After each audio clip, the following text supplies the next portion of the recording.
y la independencia al Ministerio Público. Estamos retirando el último párrafo del artículo 100 que tiene la Constitución del año 93. Vuelvo a repetir también, estamos definiendo claramente cuáles son las atribuciones de la Cámara de Diputados y de la Cámara de Senadores. Hemos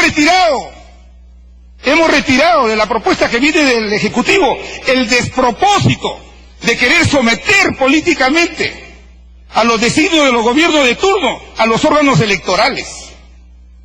Eso lo hemos retirado en una amplia y profunda discusión para que los organismos electorales sean autónomos, independientes, que sean verdaderamente árbitros de los procesos electorales. Eso lo hemos hecho en una amplia discusión, señor presidente. Pero digo, esta discusión de repente debió ser más profunda. Hoy día lo estamos haciendo al correr de una confianza mal utilizada, presidente, de una confianza mal utilizada. Porque solamente aquellos que piensan en la aventura de lo que ahora le llaman así y lo quieren así maquillar como el calor ciudadano, creen que pueden pasarse por encima de la Constitución. No queremos que hayan gobernantes que provengan del voto popular, que hayan creado la famosa figura del paso al costado. No me gusta este señor, un paso al costado, no me gusta el otro, el paso al costado. Eso se tiene que acabar. Esta reforma constitucional tiene que afirmar que somos un Estado democrático, pero de derecho, donde los hombres estamos sometidos a las leyes. Todos tenemos que respetar las leyes. Y yo veo con tristeza que cuando hay gobernantes que se creen que están por encima de la Constitución y dicen, no me gusta esta autoridad que dé un paso al costado, no me gusta esta autoridad, porque la gente dice eso. Toda autoridad, presidente, cuando es premunido legítimamente por el voto ciudadano, implícitamente es un líder, un orientador, tiene que tener una vocación pedagógica. Y eso es lo que tenemos que hacer ahora. Lo importante de esta reforma, presidente, lo importante de esta reforma es que hemos tratado de consensuar, afirmar la autonomía del Poder Legislativo, del Ministerio Público, de los organismos electorales, y de establecer claramente cuáles van a ser las funciones diferenciadas y distintivas de la Cámara de Diputados y de la Cámara de Senadores. Por último, presidente, quiero sugerir, el modelo bicameral tiene que tener una disposición transitoria que establezca cuándo entra en vigencia. Esa hay que agregarla, ojalá que la presidenta de la Comisión de Constitución me pueda escuchar. Pero hay algo más. Se han dicho sofismas. Cuando se cerró el Congreso, el 5 de abril del año 92, se dijo que el Congreso costaba mucho con relación al número de representantes, y eso no es verdad. Tiempo adicional. Ese Congreso costaba aproximadamente 187 millones, pero el presupuesto de la República era 24.000 millones de soles. O sea, representaba el 0.89% del presupuesto de ese entonces. Hoy día, muy bien hemos hecho, presidente, de darle una señal muy clara al país. El darle esta nueva forma de organización al Parlamento Nacional no puede costarle un centavo más a los peruanos, y estamos estableciendo en una disposición final el porcentaje del presupuesto que tiene este Congreso. Y este Congreso tiene hoy día casi la mitad de la que tenía el Congreso del año 1992, o sea, el 0.45%. Por lo demás, presidente, quiero sugerirle a la presidenta del Congreso que, inspirándonos en la Revolución Francesa, se creó allá la Asamblea Nacional. Hoy día hemos hecho una discusión. Sé que han tomado el acuerdo de llamarle ahora, para que pueda concluir, por favor, el Parlamento de la República. Yo quiero sugerir, presidente, que podamos deliberar para poderle establecer con una mayor dimensión Parlamento Nacional. Parlamento Nacional. Por lo demás, presidente, yo no voy a entrar en la coyuntura en temas de cuestiones ideológicas. Todo lo que aquí se ha sugerido es muy importante, pero van a las normas de desarrollo. Inspirémonos en los buenos ejemplos. La Constitución Para que pueda concluir. Ya termino aquí, presidente. La Constitución de 1787 de los Estados Unidos, una sola Constitución, 27 enmiendas. Y allá, la separación de poderes y la colaboración de los mismos es un ejemplo al mundo. Y por eso esa democracia genera valor, genera prosperidad, genera derecho. O sea, no es tanto que estemos convocándonos a asambleas constituyentes para estarnos fundando y refundando, que ahí está el camino del bienestar y el progreso. Eso no es verdad, presidente. Lo que sí es cierto es que nosotros, que tenemos esta enorme responsabilidad, tenemos que garantizar la autonomía y la independencia de los poderes públicos. ¿Para qué? Para preservar la libertad de los ciudadanos, Y creo que ese es parte del esfuerzo que hoy día hemos podido consolidar en estas reformas, que ojalá que se aprueben entre hoy y mañana y que podamos entregarlas para que estas vayan a referéndum y el pueblo las pueda legitimar. Gracias, presidente. Gracias, congresista Velázquez. Tiene la palabra el congresista García Belaunde, también hasta por 10 minutos con tiempo de su bancada. Señor presidente, en 10 días no se puede hacer una reforma de un cuarto de la Constitución, casi 60 artículos de 250. Es muy difícil en 10 días cambiar 59 artículos e introducir además algo complicado como es la bicameralidad. Aquí, el 2007 se presentó un proyecto de ley, nosotros en la bancada de Acción Popular presentamos un proyecto de ley que se demoró 2 años a discutirse sobre la bicameralidad, 2 años, y después de pasar por 2 comisiones y ser discutido ampliamente, llegó al Pleno con el voto mayoritario de las comisiones. Y cuando aquí se debatió, se aprobó la bicameralidad. El 69 de septiembre del 2009 se aprobó la bicameralidad. Y se aprobó por 69 votos contra 34 en contra y 1 abstención. 69 votos, pero se requerían 80. ¿Y qué votos faltaron? Los votos del fujimorismo, que eran 12 en esa época. El fujimorismo no votó, porque con esos 11 votos que faltaban, con los 12 del fujimorismo se hubiese aprobado. El fujimorismo no quería la bicameralidad en ese momento. Y yo no sé si hasta ahora la quieran, porque de alguna manera nos hemos visto forzados a aceptar este reto presidencial, esta iniciativa presidencial, para poder verlo esto en 10 días. Pero en vez del presidente de la República, del gobierno, de recoger ese proyecto ya aprobado, que estaba bastante mejor que lo que estamos haciendo ahora, hemos decidido, o el gobierno ha decidido mandar otro proyecto lleno de defectos y lleno de errores, que hemos tratado de alguna manera de corregir, y no sé si lo hayamos logrado. Por eso es que hemos presentado también un dictamen en minoría. Pero lo cierto es que aquí hemos hecho lo que se ha podido. Y aquí nos quejamos de una serie de consecuencias. La Constitución del año 93 no es buena. Es una Constitución que se hizo de acuerdo a las circunstancias.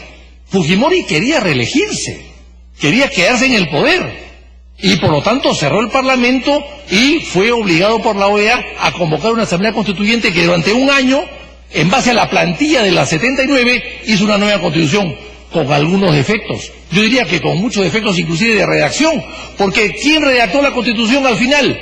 Después de largos debates entre Chirino Soto y Torres Lara, la redactó una distinguidísima lingüista, pero que evidentemente no conocía términos jurídicos constitucionales, la ilustre doctora Marta Hildebrand. Allí están entonces algunas incoherencias o defectos o malas interpretaciones o imprecisiones en todo caso. Pero hay que recordar que la historia del Perú es una historia de bicameralismo, no de unicameralismo. Solamente la Constitución del año 1823 fue unicameral, y eran 80 personas cuando el país tenía 1 millón de habitantes. Ahora hemos pretendido un Congreso con 130, que vamos a elevarlo un poco, con 130, con 32 millones de habitantes. Y la Constitución del año 67, de 1867, que duró muy poco, y que también era unicameral. Pero la historia es la bicameralidad. Y siendo una constitución entonces impuesta por un referéndum relativamente positivo. Yo diría que fue más bien negativo, porque el sí sacó 3.800.000 votos, el sí, 52%. Raspó, llegó con las justas raspando. No fue así, porque sacó 3.800.000 el sí y el no 3,5 millones. Pero los votos blancos fueron 215.000, los votos nulos fueron 518.000 y el absentismo fue 13,5 millones. O sea, en realidad, los que no votaron a favor del sí son 7.700.000 contra 3.800.000 del sí. El sí sacó 25%, no sacó 52%. Entonces el sí no venció, nos vendieron la idea que había vencido. Y por eso es que se ha tratado siempre de volver a la constitución anterior. Hay que en este Congreso un presidente con su plancha presidencial, incluida una distinguida congresista que hoy día es parte de las filas de APP, juraron por la Constitución del 79. Juraron desempeñar su cargo por la Constitución del 79. Y claro, cumplieron la de 93, por supuesto, porque la otra no estaba vencida. Y la cumplieron relativamente bien, respetaron las normas y las reglas de esa Constitución. Pero es una Constitución, entonces, muy cuestionada de siempre. Y además, tan cuestionada, presidente, que no es ni siquiera representativa. Hay que recordar, presidente, hay que recordar que esta Constitución representa cada curul. Así lo han querido los autores de la Constitución del 93. Cada curul representa a 237.000 electores, cuando en Argentina es 33.000 por elector, curul por elector. En Paraguay 37.000, en Uruguay 23.000, en Chile 67.000, en Bolivia 37.000. Y en Europa es 50.000 más o menos personas por cada parlamentario. Aquí estamos subrepresentados. Por eso es que si aumentamos, claro que sí, tiene que haber un candado. Y ese candado es el presupuesto 0.45, ni $1 más. Hay que recordar que Fujimori cerró el Congreso en el 93 o el 92 con la excusa que costaba mucho y que ese dinero iba a servir para aumentar a los maestros, algo que por supuesto nunca se hizo. Pero ese Congreso, con 240 personas, costaba 15 millones el Senado y 25 millones diputados. O sea, 40 millones de dólares. Hoy día el Congreso, con 130 congresistas, le cuesta al país más de 200 millones de dólares. Claro, ha habido pérdida de valor de la moneda, es cierto, pero no en esa proporción. Entonces, por eso es que es necesario, presidente, cambiar las cosas. Pero acá se ha hablado de las atribuciones del Congreso y hemos visto cómo hay sectores que quieren favorecer más al presidente de la República. Mi ilustre abuelo, y disculpe que lo cite, señor presidente, Víctor Manuel Belaúnde, decía que el Perú era un país presidencialista, diría que abusivamente presidencialista, y dijo una palabra que muchos repiten después: el presidente en el Perú es un virrey sin monarca, de quien no depende, un virrey sin oidores, un virrey sin consejo de Indias y un virrey sin juicio de residencia. Ese es el presidente en el Perú, es un todopoderoso. Por eso es que tampoco se le puede dar herramientas al presidente más de las que ya tiene para hacer lo que quiere con el Parlamento. Por eso es que hemos querido y podido, y espero que aprobado, algunas precisiones en las reformas que estamos haciendo, porque no podemos ser mesa de parte del Ejecutivo. El presidente de la República ha sido elegido para representar a la nación, para representar el pensamiento de los próceres y fundadores de la República, el famoso pensamiento firme y feliz por la unión de los peruanos que invocó Valentín Paniagua cuando cayó el régimen fujimorista en el año 2000, por la unión de los peruanos, por el progreso del país, a través de la representación nacional y tender puentes. El presidente de la República debe ser un maestro, un docente, debe ser un hombre que se acerque a los sectores diversos del país y no crear discordia y divisionismo. No hemos elegido un presidente picapleitos, hemos elegido un presidente para que gobierne para todos los peruanos y nos represente y tenga la voz de cada uno de nosotros. Y eso es lo que no se está haciendo.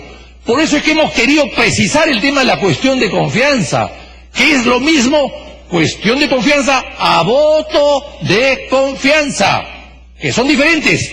La cuestión de confianza la plantea el ministro o el presidente del Consejo, la plantea el Ejecutivo como una herramienta para poder buscar una ratificación del Congreso, que es una figura, como ya se ha dicho, y Villarán lo ha dicho hace 50 años atrás, que es una figura del parlamentarismo europeo.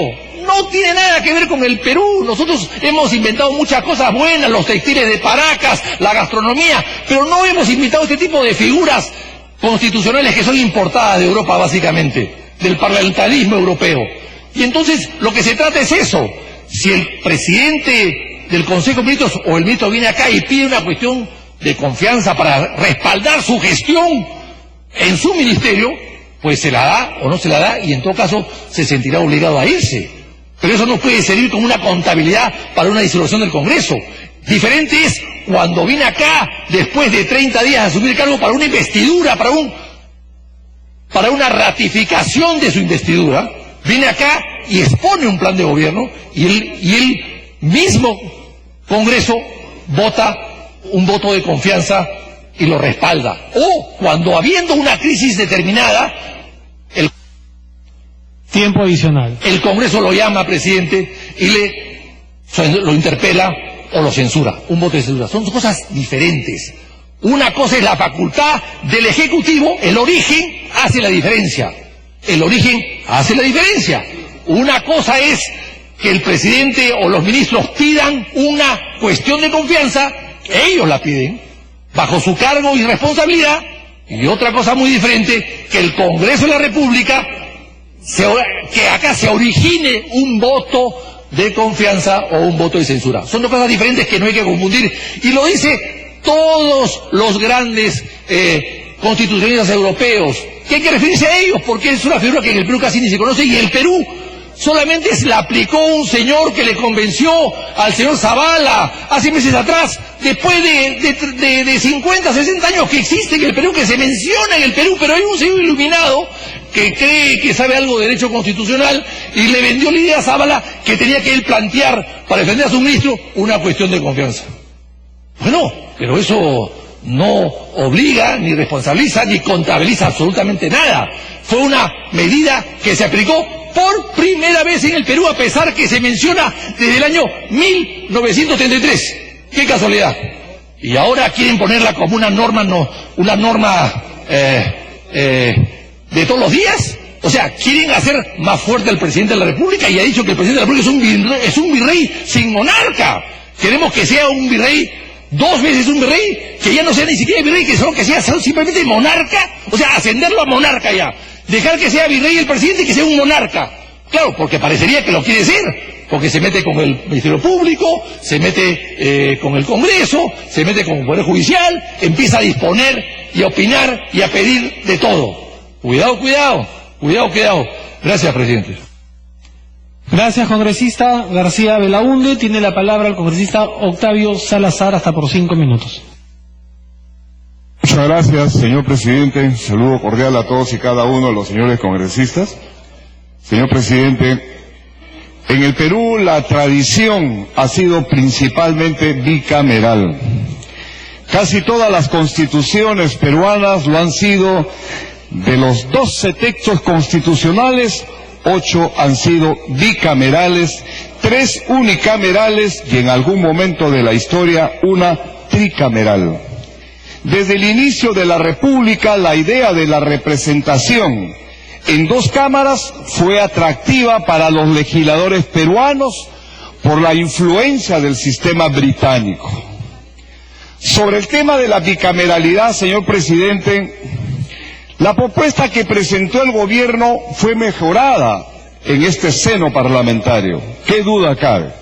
La confusa determinación de los límites entre las macrorregiones y las microrregiones, la subrepresentación y las funciones similares entre ambas cámaras puede ser o pudo ser fuente de serios conflictos, si es que no la corrigíamos en el debate parlamentario. La idea de que existan 2 cámaras está íntimamente ligada a que el Senado debe estar integrado por personas de mayor experiencia que puedan complementar la tarea legislativa ejercida por los diputados. Sus atribuciones han sido históricamente diferentes, pero más allá de los controles legislativos y de la diferencia en la representación, la tradición bicameral da más espacio para las ideas, el debate de ellas, pero un cambio real al sistema no viene tanto del diseño institucional, sino de la calidad de los representantes. Uno de los temas importantes es el relativo a la cuestión de confianza que tanto se ha debatido. El problema se da porque en ninguna parte de la Constitución dice que el pedido de confianza es para una cuestión de Estado o de políticas. Se entiende que es para temas de gobernabilidad. Tampoco prohíbe que sea para defender a un ministro. En los sistemas presidencialistas como el nuestro, la cuestión de confianza resulta ser una herramienta de control de políticas públicas. Es un instrumento de contrapeso al poder de la Asamblea, a través del cual se procura sostener un gabinete para que continúe con la ejecución de su programa de gobierno. No hay, por tanto, un afán personalísimo. No se respalda a la figura política, sino a la política de Estado. En esa perspectiva es importante dotar de la cuestión de confianza. Es por ello que sugiero que se agregue a la fórmula, señor presidente, que los supuestos que habilitan para la iniciativa son dos: sobre la declaración de política pública o material de interés general de urgente atención. Conscientemente se excluye su planeamiento en relación al cargo del ministro de Estado de un proyecto legislativo, pues el Ejecutivo tiene iniciativa y preferencia en la aprobación de leyes. Sobre la no reelección de congresistas, señor presidente, solicito autorización para poder exponer un video. Video autorizado.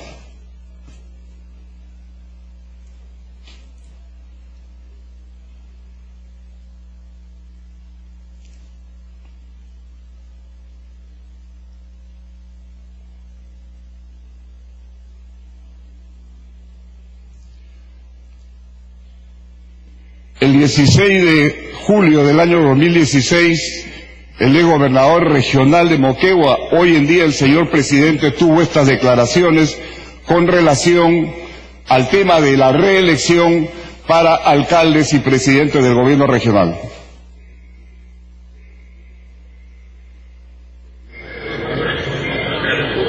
Volumen, por favor.